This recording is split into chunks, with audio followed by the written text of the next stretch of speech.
সরকারি প্রতিশ্রুতি পূরণ না হওয়ায় আবারও উত্তাল হতে যাচ্ছে ভারত। নরেন্দ্র মোদীর নেতৃত্বাধীন কেন্দ্রীয় সরকারের বিরুদ্ধে দেশব্যাপী নতুন করে গণ আন্দোলনে নামার কড়া হুঁশিয়ারি দিয়েছে ককরোচ জনতা পার্টি বা সিজেপি। সরকারের ওপর চাপ প্রয়োগ ও পরবর্তী আন্দোলনের রূপরেখা ঠিক করতে সোমবার জরুরি জাতীয় ওয়ার্কিং কমিটির বৈঠক ডেকেছে সংগঠনটি।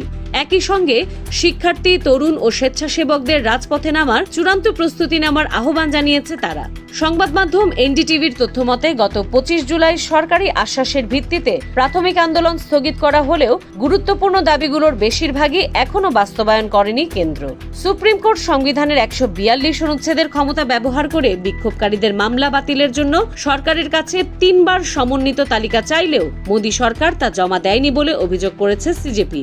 এছাড়া নিহত নিট পরীক্ষার্থীদের পরিবারের ক্ষতিপূরণ নিয়েও সরকার কোনো আনুষ্ঠানিক পদক্ষেপ নেয়নি। সিজেপি নেতারা জানিয়েছেন, প্রাথমিক আন্দোলনের মুখে তৎকালীন শিক্ষামন্ত্রী ধর্মেন্দ্র প্রধান পদত্যাগ করলেও মূল সংকটের সমাধান এখনো হয়নি। সংগঠনটি সাফ হুঁশিয়ারি দিয়ে বলেছে, আন্দোলন স্থগিত করাকে সরকারের দুর্বলতা ভাবা উচিত নয়। প্রতিশ্রুতি ভঙ্গ করে একটি পুরো প্রজন্মকে অপমান করার সুযোগ মোদী সরকারকে দেওয়া হবে না।